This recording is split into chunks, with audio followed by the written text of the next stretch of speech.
Welcome to Robert Space Industries. Enjoy the ride. System check.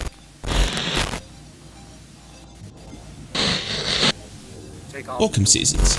In this video we'll be taking a look at the RSI Mantis. We'll be going over the stats of the ship, looking at its standard loadout, and giving our thoughts on the ship's uses and possible upgrades.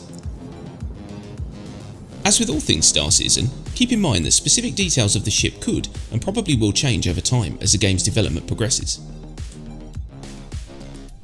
The Mantis from RSI is the first true interdiction craft, released as part of the Alpha 3.7 update into the Persistent universe.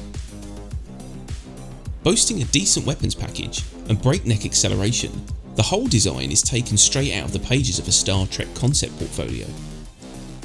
It also comes fitted with a specular new device and Star Citizen's newest gameplay mechanic.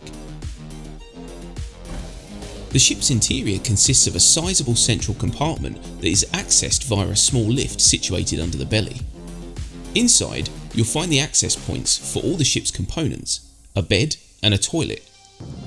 Considering the size of the ship's interior, having so few items inside can give the impression of underutilised space within the ship. Space that could have been used for a small amount of storage or some weapon and armour lockers. The ship's cockpit also has a lot of room, giving the pilot an unrestricted view of their surroundings.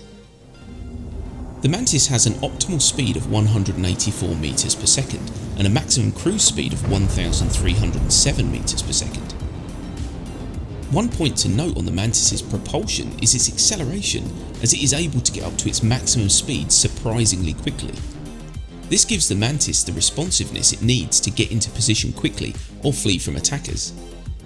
The other point to note is that the ship is quite manoeuvrable and possesses a roll rate close to that of an Anvil Hawk.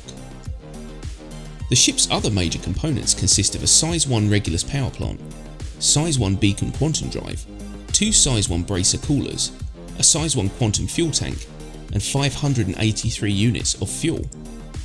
It also has 2 Size 1 all-stop shield generators, which give it a combined shield of 10,800 hit points.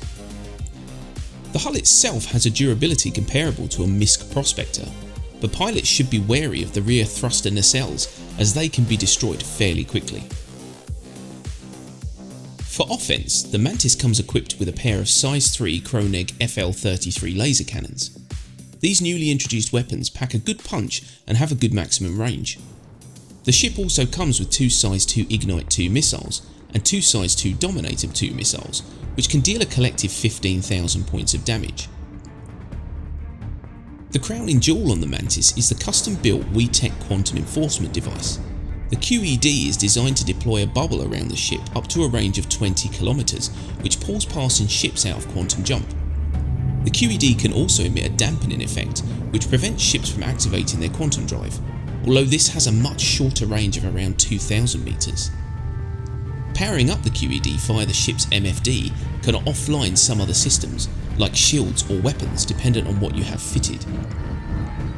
Use of the QED is considered an illegal act within lawful space, and as the majority of Stanton is UEE controlled, using the QED will most likely net you a crime stat increase. This makes the Mantis predominantly an outlaw ship, with the current state of the game.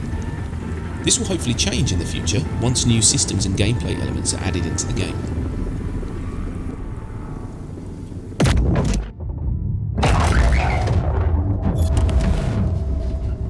Overall, the Mantis is a support ship and is not geared up for solo combat.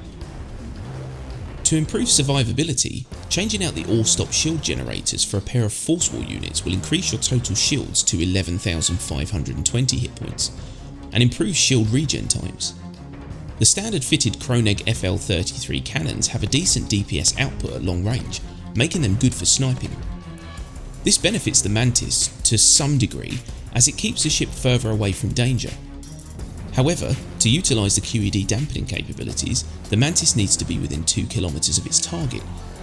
So changing the FL-33 cannons for a pair of Size 3 Predator ballistic scatterguns will boost the ship's damage potential while keeping targets from escaping. The Mantis also has the acceleration that enables it to close in on its prey and unleash the scatterguns. For the other components, replacing the equipped Beacon quantum drive for a FoxFire unit will improve quantum travel times and fuel efficiency. Lastly, fitting a size 1 Fierell Cascade power plant instead of the standard Regulus unit should let you online the QED while keeping the ship's shields and ballistic weapons all on at the same time.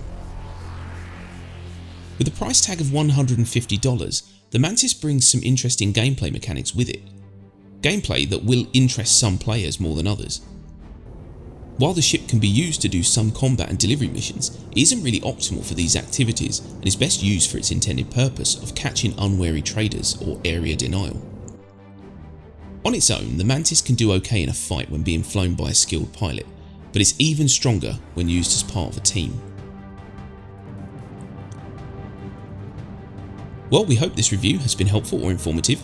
If you like the vid, click that like button and subscribe for more Star Citizen videos. Also, feel free to tell us your thoughts on this ship in the comments section below. Bye for now.